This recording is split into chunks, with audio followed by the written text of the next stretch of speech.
কি অবস্থা সবার, কেমন আছেন সবাই? আশা করি সবাই ভালো আছেন। আমি আলহামদুলিল্লাহ ভালো আছি। It's your boy biker dude once again. এই যে ওয়ান্স অ্যাগেইন। আমি কিন্তু এই যে গ্লাভসের ব্র্যান্ডিং করি না, আমি জাস্ট 1 সেকেন্ড বলতে বলতে 1 সেকেন্ড আইসাবরের মুখ দেওয়া কোইন্সিডেন্টলি গ্লাভসটা আমার কথার সাথে মিলে গেছে, মানে গ্লাভসের ব্র্যান্ডটা। তো কী অবস্থা সবার? আজকে অ্যানাদার ফ্রাইডে এবং আমি আবার বেরোইছি বাইক নিয়ে। এবং আজকে বাইক নিয়ে বেরোইছি একটা উদ্দেশ্য হচ্ছে আজকে বাইকটাকে হালকা পাতলা মডিফিকেশন করব, কিছু কিছু জিনিস মড করব। জানি না কতটুকু পারবো, এখন অলরেডি বাজে 11:30। যতটুকু করতে পারি, খুব বেশি কিছু করব না। এখন কি করব সেটা অ্যাকচুয়ালি জানি না, আগে যে দেখতে হবে কি কি করা যায়। আপাতত আমি যাচ্ছি, আমার এক ফ্রেন্ড ওখানে জয়েন করবে আমাকে, দেন আমার ছোটো ভাইও জয়েন করবে আমাকে। আর হ্যাঁ, যাওয়ার সময় তেল নিতে হবে, বাইকে একদমই তেল নাই। সামনে তো সিগনালে পড়তে হবে, ভিতর দিয়ে চলে যায়, দরকার নেই, ভেজালে আমি যাবোই না। আমি এই সিগনালে এই জন্য ঢুকি না। এই সিগনালে হচ্ছে সার্জেন্টও প্যারা দেয়। আমার যদিও পেপারস নিয়ে কোনো ঝামেলা নয়, বাইকে কোনো আফটারমার্কেট এমন কোনো মডিফিকেশন নেই যেটা নিয়ে সার্জেন্ট ঝামেলা করতে পারবে, তারপর আমি এই সিগনালে যাই না। এই গলিতে ঢুকে যায় আরামসে, গলিটির রাস্তাটাও ফ্রিও থাকে আরামসে। উদয় এই সিগনালে ঢুকবো, সিগনালে দাঁড়াবো, দরকার কি এত প্যারা খাবার? আরামসে চিল করতে করতে যায় আপনাদের সাথে কথা বলতে বলতে। কি করা যায় আমি আসলে বুঝতেছি না কি করব। অনেকের সাথে কথা বলছি, একজন এক এক রকম সাজেশন। একবার মন চাইলে এক্সস্ট ইউজ করবো কিনা, মানে এক্সস্ট ইনস্টল করবো কিনা, আবার মনে হইলো না থাক, এক্সস্ট ইনস্টল করার দরকার নেই, কারণ এক্সস্ট আসলে আমার পছন্দ। এক্সস্ট অ্যাকচুয়ালি আমার ভালোই লাগে, খারাপ লাগে না। কিন্তু লো সাউন্ড যেগুলো, সেগুলো আমার কাছে ভালো লাগে। একদম ওই যে বটবট বটবট বটবট কানের সামনে মানুষ গালিগালাজ করবে, এরকম এক্সস্ট আমার একটু পছন্দ না। আমার এক্সস্ট পছন্দ হচ্ছে মনে করেন হালকা একটা বেজি সাউন্ড দিবে। আপনি যখন হাই আরপিএমে থাকবেন তখন, এর আগে যত কম সাউন্ড, মানে স্টকের মতো সাউন্ড এনাফ। আমার বাইকে স্টক যে সাউন্ড আছে এটাই আমার জন্য এনাফ। জাস্ট হাই আরপিএম একটুখানে এক্সস্ট। আর বেসিক্যালি আর সবচেয়ে বড়ো জিনিসটা হচ্ছে এক্সস্ট আমার জন্য লুকসটা, মানে একটা নতুন একটা লুকস নিয়ে আসে। মানে বাইকটা তো প্রায় অলমোস্ট আমার 2 বছর হয়ে গেছে বাইকটা ইউজ করতেছি। ও বাচ্চা কার দৌড় দেয় ভাবে, ধরেও না তো। যাই হোক, বাইকটা আমি অলরেডি 2 বছর ধরে ইউজ করতেছি। তো এখন আসলে 2 বছর ধরে এটা স্টকই আছে, খুব বেশি মডিফিকেশন বলতে হালকা এই আফটার মার্কেট লুকিং গ্লাস, আর নিচে একটা ওই যে এটাকে কী বলে, শার্ক টেল বা ফিন সামথিং কিছু একটা, এটা ইনস্টল করছি। তাছাড়া তেমন কিছুই নেই আফটার মার্কেট। তো এখন একটু চাচ্ছি যে একটুখানে বাইকটাকে একটু নতুন কিছু ছোঁয়া দেয়, যাতে আসলে বোর না লাগে।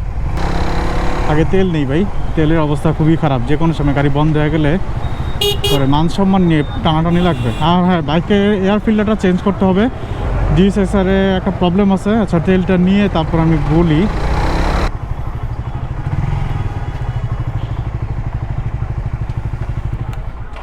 $500 দিন।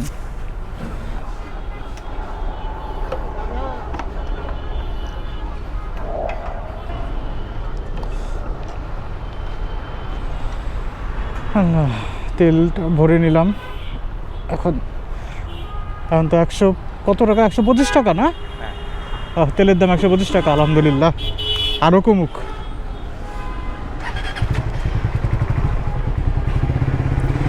125 টাকায়, আমি বিশ্বাস করেন ভাই, 125 টাকা তেল হওয়ার পর আজকে প্রথম তেল লোড দিলাম গাড়িতে। তো যাই হোক, যেটা বলতেছিলাম, GS6 একটা কমন প্রবলেম হচ্ছে, যখন নাকি আপনার এয়ার ফিল্টারটা পুরনো হয়ে যায় বা থ্রটল বডিতে হালকা ময়লা জমে, তখন দেখা যায় বাইকের স্টার্টিংয়ে ধাক্কায় মানে বন্ধ হয়ে যাবে।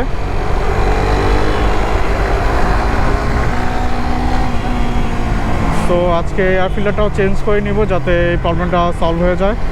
কয়েকদিন ধরে করতেছে। অ্যাকচুয়ালি এয়ার ফিল্টারটা লাস্ট প্রায় 5000 কিলো মতো চালানো হয়ে গেছে, চেঞ্জ করা হয়নি। তো তো আজকে ওটাও চেঞ্জ করে নিব। এদিকে আকাশের ওয়েদার তো মানে আকাশের ওয়েদার বলে কি বলি আমি সব, মানে আকাশের অবস্থা তো বেশি ভালো না, যে কোনো সময় মনে হয় বৃষ্টি বাদল পড়তে পারে। আচ্ছা, সার্জেন্টটাকে এখন মামলা দিচ্ছে।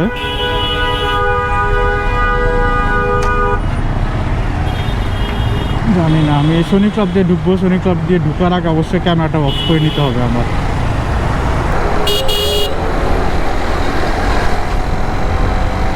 এই বাসের ড্রাইভাররা যা করে, যাই হোক এগুলো বলে লাভ নাই।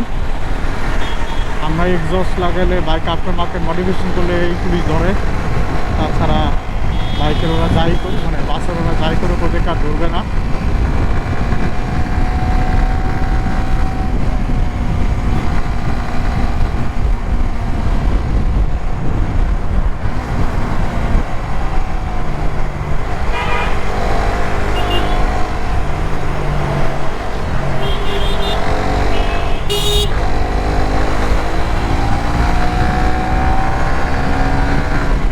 শনি ক্লাবে ঢুকবো, এর আগে ক্যামেরাটা খুলে নিই, নাহলে ঝামেলায় পড়ে যাব।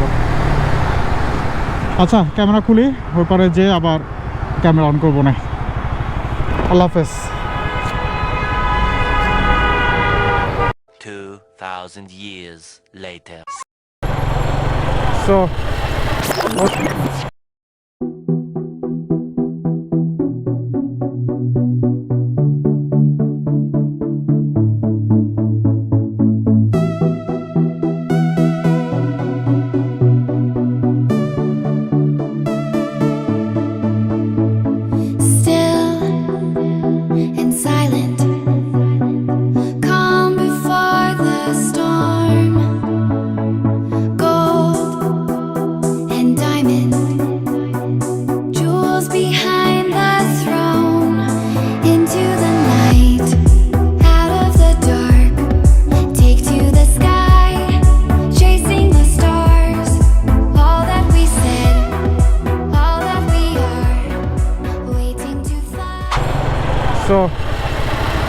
কালকের পর এই যে আমি বিধ্বস্ত, ঘুমে কাতরাচ্ছে এরকম একটা অবস্থা। তো কালকে আমি বাইক যতটুকু মডিফাই করছি তাতে ভাই আমার জীবনটা শেষ হয়ে গেছে। আমি আসলে মডিফাই কোনো ভিডিওই করতে পারি নাই, কারণ অ্যাকচুয়ালি ওখানে এত ভিড় ছিল, আর ফ্রাইডে হওয়াতে মিরপুরটা অর্ধেক বন্ধ থাকে। আমার কাজগুলো খুব বেশি কাজ ছিল না, কিন্তু কাজে কিছু প্রবলেম হয়েছিল, যেমন পার্টস ম্যাচ করছিল না, ভুল পার্টস আসতেছিল, পার্টস লাগানো যাচ্ছিল না, হার্ডওয়্যারের সমস্যা ছিল, লেদের সমস্যা ছিল, অনেক কিছু মিলিয়ে কালকে ভাই আমার জীবনটা মানে হ্যাসেলে শেষ। আমি আসলে বাইকটাতে আমার একটা কখনোই মডিফাই করাই না, খুব রেয়ার। আর কালকে আমার জীবনটা ভাই মানে আমি আমার কাছে এমন লাগছে যে আমি আল্লাহ ছেড়ে দেব, কাইন্দা পাচ্ছি, আমি মডিফাই করবো না, এরকম একটা অবস্থা। মানে একটা সিঙ্গেল পার্টসের জন্য কত জায়গায় যে আমার দৌড়াইতে হয়েছে। আমি রাতের মনে হয় কটার সময়, 1:45 দিকে বাসায় ঢুকছি। আমি 12:30 পর্যন্ত ওই মিরপুরেই, আমার ওখানেই সব কাজ। 10 নম্বরে 13 নম্বরে আমি যেখানে কাজ করাই সেখানে লেদের দোকানে পার্টস কিনতে, এটা ওটা কিনতে, এটা লাগতেছে, এটা চেঞ্জ করো, বুশিং কিনো, হার্ডওয়্যারের জন্য আপনার এই যে কী বলে নাট কিনো। তো আউটপুট কতটুকু আসছে, কিছু কাজ বাকি আছে, যেমন আমার একটা নাম্বার প্লেট বানাতে হবে। এখন যেটা আছে সেটা তো হচ্ছে এই বড় নাম্বার প্লেটটা আসলে ভালো লাগতেছে না এখানে, কিন্তু আপাতত কালকে আসলে আর এনার্জি ছিল না শরীরে যে আমি আবার যাব নাম্বার প্লেট বানাবো। তো আমি দেখি কাস্টমার একটা নাম্বার প্লেট বানাবো কোথাও থেকে বা কাউকে দিয়ে। আপাতত যেটা আছে সেটাই থাকবে। আর হচ্ছে এই তো কালকে আসলে আমার খুবই একটা টায়ারফুল দিন গেছে। যাই হোক, আমি আসলে ভিডিও করতে পারি নাই, এখন অফিসে চলে যাচ্ছি। এখনও আসলে আজকে অফিসে অলরেডি অনেক লেট হয়ে গেছে ঘুম থেকে উঠে বেরোতে, কারণ বললাম না অনেক রাত পর্যন্ত আসছে। আসলে এত টায়ার্ড ছিল যে ঘুমই ভাঙছিল না আমার সকালবেলা। সো রাতে কয়েকটা ভিডিও ক্লিপ নিয়েছিলাম, সেটাই আমি অ্যাটাচ করে দিয়েছি, অথবা দেখেও ফেলছেন আপনারা বা দেখবেন। তাছাড়া আর কোনো ভিডিও ফুটেজ নেওয়ার সুযোগ হয়নি বা সময় হয়নি আমার, বা এনার্জিও হয় নাই, কারণ কালকে আসলে এত এনার্জি আমার কাছে ছিল না। আর শুক্রবার ছিল, সো বুঝতেই পারছেন রাশ ছিল অনেক, মানে নিজেই রাশে ছিলাম যে কাজ শেষ করতে হবে তাড়াতাড়ি, বাসায় আসতে হবে তাড়াতাড়ি, সব মিলিয়ে একটা কি বলবো, খুবই হ্যাসেলময় দিন ছিল আমার জন্য।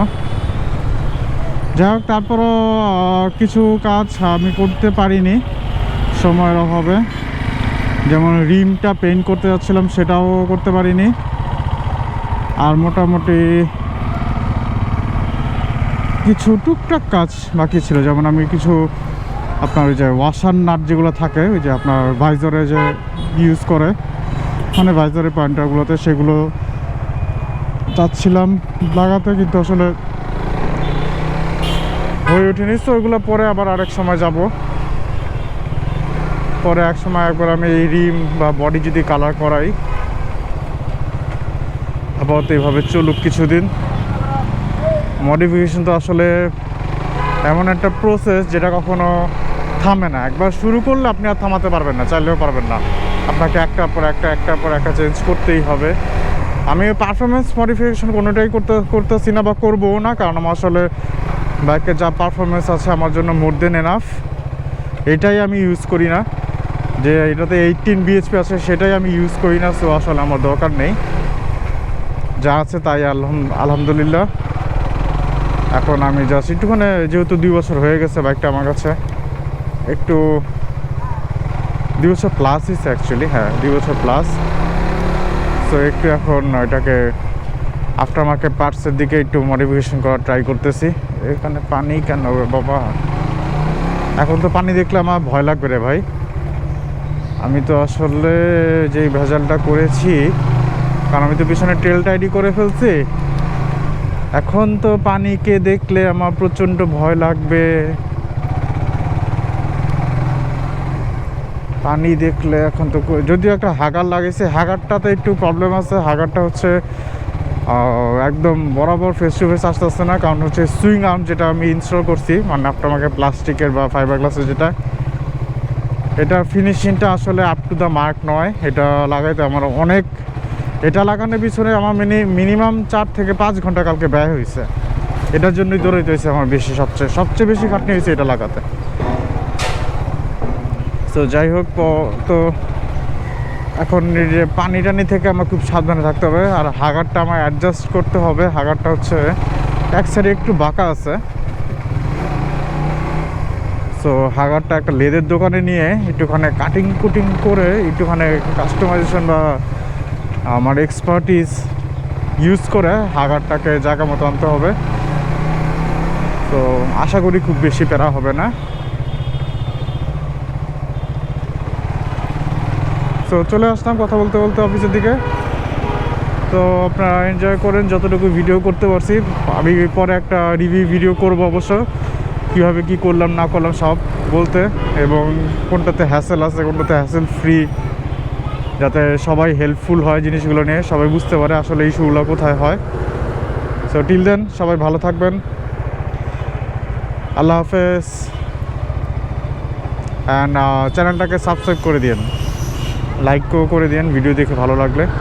তো থ্যাংক ইউ, বাই।